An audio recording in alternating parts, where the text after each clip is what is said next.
Business Book Summaries. Today, we're going to explore a summary of the book 4,000 Weeks, Time and How to Use It by Oliver Burkeman. We each have around 4,000 weeks to live our lives. So, in a way, it's all about how we manage our time. But here's the thing, most productivity tips focus on trying to control and master time rather than recognizing that our time is limited. If we can come to terms with some basic truths about our lives and the time we have, we'll discover more happiness and joy within those 4,000 weeks. Before we delve further, remember that we regularly share new content. Don't forget to subscribe to our channel Business Book Summaries and hit the notification bell for the latest updates. Commonly, when people talk about productivity, they emphasize making the most of our time, doing more, and being super efficient just because. However, it's refreshing to consider a different perspective that's all about facing our limitations. It acknowledges that getting distracted is a natural part of being human and encourages us to find contentment. Who would benefit from reading it? If you want to make the most out of your limited time on Earth, if you're curious about how our perception of time has changed, and if you're looking for practical advice on productivity that feels relatable, then this book is for you. The average human life is surprisingly short, which can be quite scary and sometimes feels disrespectful to our time. If you live to be 80, you'll have roughly 4,000 weeks to make the most of. This is why time management is a big deal for everyone. However, the way we often approach it, known as productivity, is rather limited.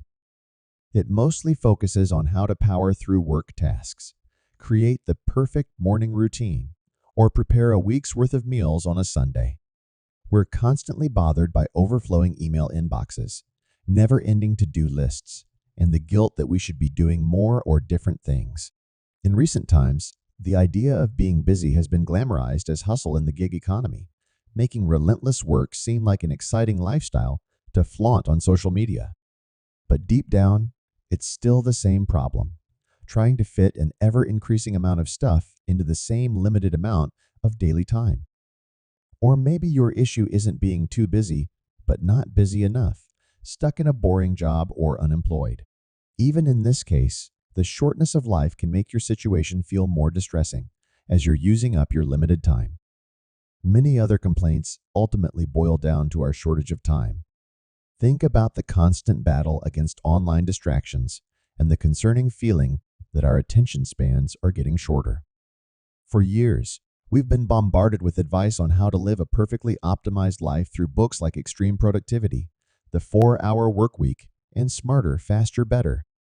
There are tons of apps and wearable gadgets to make your workday, workouts, and sleep more efficient, as well as meal replacement drinks to save time on dinner. Countless products and services, from kitchen gadgets to online banking, promise to help you make the most of your time, which seems to be the ultimate goal these days. The truth about time. Let's talk about time. The more we struggle to control it, to make it fit our schedules, the more it seems to slip out of our grasp. Think about all the technology we have to save time: dishwashers, microwaves, and fast airplanes. Logically, these should give us more free time. But in reality, life speeds up, and everyone becomes more impatient. Waiting 2 minutes for the microwave feels way more annoying than waiting 2 hours for the oven. And waiting for a slow web page to load for just 10 seconds can be more frustrating than waiting 3 days for information by mail. Our attempts to be more productive actually seem to push important things further into the future. We spend our days rushing through tasks, trying to get them out of the way, which makes us live in the future, always waiting to do what truly matters. This creates a constant worry that we're not measuring up, that we can't keep up with the fast pace of life. Many of us are caught up in this joyless rush, preparing ourselves and our kids for unclear goals that aren't really our own. We try to stay on top of everything, working longer hours and buying more stuff, thinking it will lead to peace of mind. But it doesn't, and we end up spending less time on the things and people we truly care about. Embrace the limit. The real problem isn't the limited time we have. The real problem is the ideas we've inherited about how to use our limited time, which actually make things worse. Our struggle with time comes from our attempt to avoid the painful reality of our limits. Most of our strategies to be more productive only make things worse because they're just ways of avoiding the truth. It's hard to face how limited our time is because it means making tough choices and accepting that we can't do everything we once hoped for. It's also tough to accept that we don't have full control over the time we do have, whether it's because we lack the resources or talents to do everything we think we should. So instead of accepting our limits, we use avoidance strategies to pretend we're limitless. We push ourselves harder, hoping for a perfect work-life balance, or we try time management systems that promise to fit everything in without making tough choices. Or we procrastinate, avoiding intimidating tasks to keep the feeling of total control. We keep ourselves busy and distracted to numb our emotions. Avoiding reality may give short-term relief because it lets us believe that someday we'll have complete control.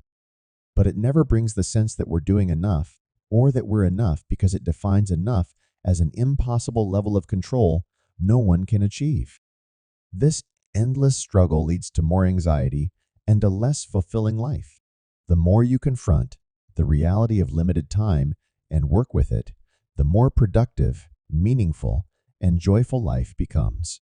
In practical terms, embracing the limits of time means organizing your days with the understanding that you can't do everything, so you can stop beating yourself up for not doing it all. Since tough choices are inevitable, what matters is learning to make them consciously, deciding what to focus on and what to let go of, instead of letting them be made by default or deceiving yourself that you can do it all with enough hard work and time management tricks. When you deeply understand that some demands on your time are impossible, you'll be empowered to resist them and focus on building a more meaningful life, no matter your circumstances. The efficiency trap of technology. It's quite ironic that all the technology meant to make our lives easier, like email, ends up making us feel overwhelmed. With email, anyone from anywhere can send you messages at any time, and they pile up throughout your workday and even on weekends. You can receive tons of emails, but you can only realistically read, reply to, or decide to delete a limited number of them. So, trying to get better at managing your email is like climbing an endlessly tall ladder. No matter how fast you climb, you'll never reach the top. As you experience more wonderful things in life, you start to feel like you should or could have even more experiences. This creates a sense of being overwhelmed. The internet makes it worse because it offers ways to optimize your time while bombarding you with countless opportunities to use your time. For instance, Facebook helps you find events to attend, but it also shows you more events than you could ever go to. Copit is great for finding dates, but it makes you think there might be even more exciting people to date. Email is excellent for responding quickly to messages, but it's also the reason you receive so many messages in the first place. The technologies we use to stay on top of everything ultimately fail us because they increase the volume of things we're trying to manage. The worst part of this trap is that the more you struggle to fit everything in, the more time you spend on things that aren't really meaningful. If you adopt an overly ambitious time management system that promises to handle your entire to-do list, you'll probably end up neglecting the most important tasks. For example, if you dedicate your retirement to traveling as much as possible, you may miss out on the most interesting experiences. You might think that tasks require your full attention, so you wait until you have a large chunk of free time to tackle them. Instead, you focus on smaller, urgent tasks to clear your plate, only to find that this takes up your whole day and your plate fills up again overnight. As a result, you never get around to responding to the important emails or researching that significant article you wanted to read. This kind of approach can lead to years of postponing what you care about the most. Convenience's pitfall. The effect of convenience isn't just that certain activities feel less valuable. It's that we stop doing valuable activities altogether in favor of more convenient ones. For example, you can stay home, order takeout, and watch TV on Netflix instead of going out to meet friends, or trying out a new recipe, even though you know you'd have a better time doing the latter. This preference for convenience can lead to a divide in activities, those that are more convenient but feel empty, and those that seem annoying because they're inconvenient. Facing finitude. Why do we assume that having infinite time is the norm and having a limited lifespan is the exception? We often take our existence for granted, as if we have a right to it, and we're outraged by the idea that it could be taken away. Maybe instead of feeling cheated out of unlimited time, we should be amazed that we have any time at all. The fact that we exist is a miracle in itself. Becoming a better procrastinator. Procrastination is a part of life, and you can't avoid it entirely.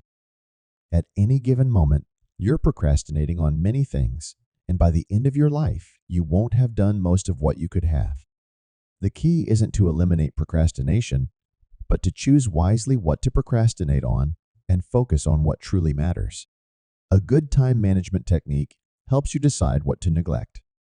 Thinking about paying yourself first turns these tips into a life philosophy. It's about recognizing that if you want to spend your 4,000 weeks doing what matters to you, you have to start doing it at some point. Choosing the top 5. Warren Buffett suggests making a list of the top 25 things you want in life, arranging them in order of importance, and focusing your time on the top 5. The remaining 20 shouldn't be secondary priorities to tackle when you get a chance.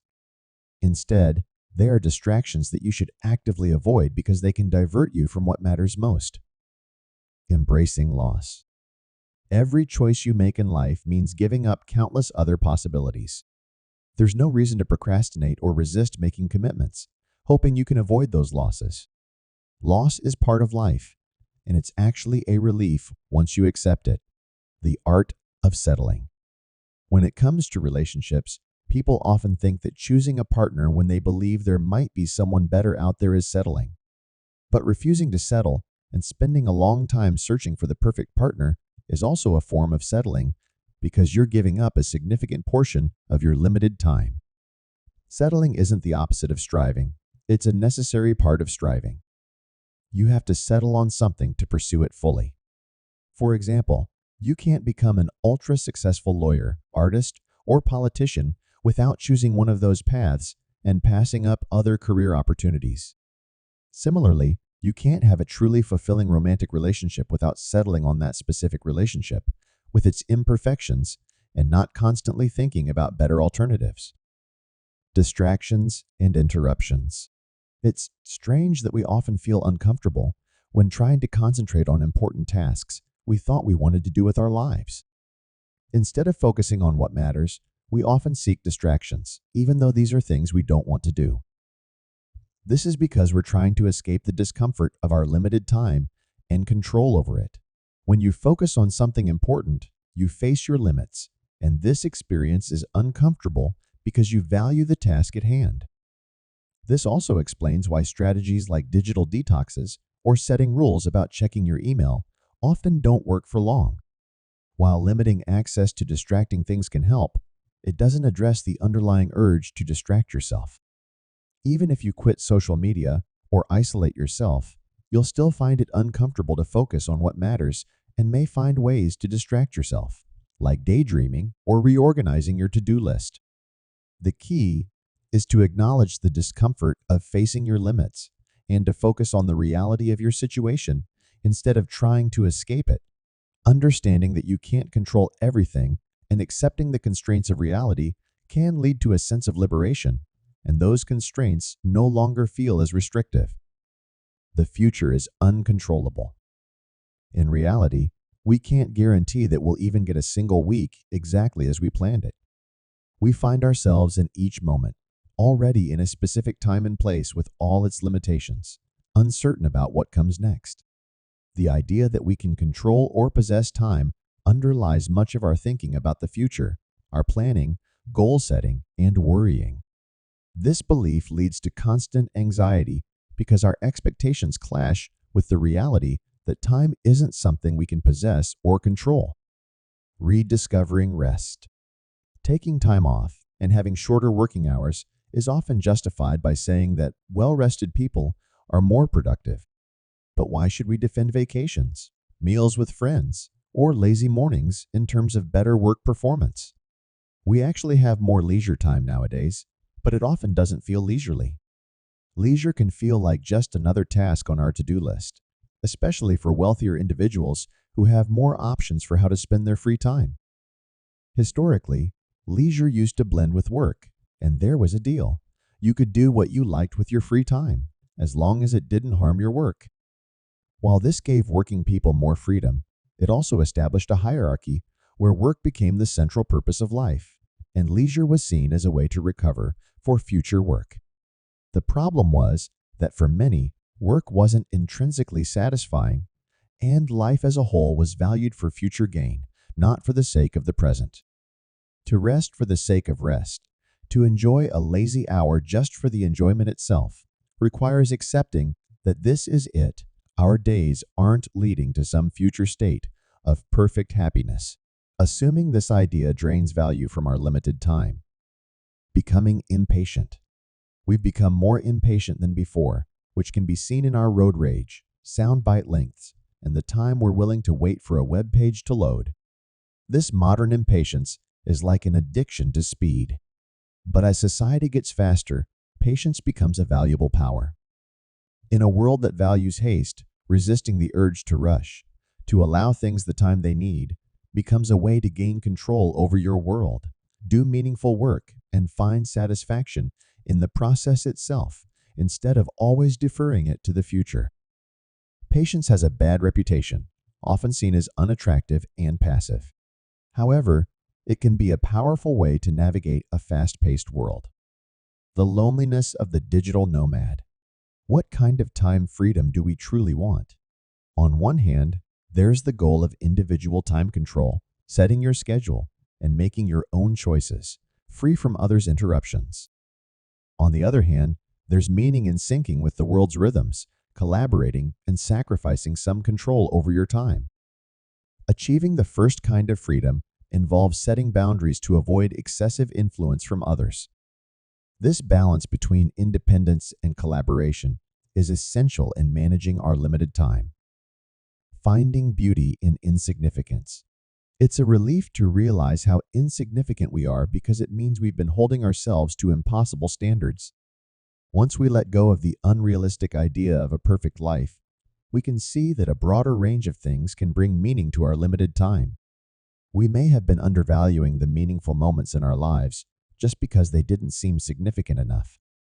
Rethinking time. We often struggle with time because we try to control it, to be in charge of our lives so we can feel safe and secure. But the truth is that we are time itself. We can't separate from the moments that make up our lives. Time is like a river that carries us along, and we are both the river and the traveler within it. There's no escape from vulnerability and unpredictability because every moment we live brings the possibility of unexpected events. Fully embracing space and time means admitting we can't control everything and letting go of our illusions. It's accepting that there's always more to do, that we can't avoid difficult choices, and that life won't always go as planned.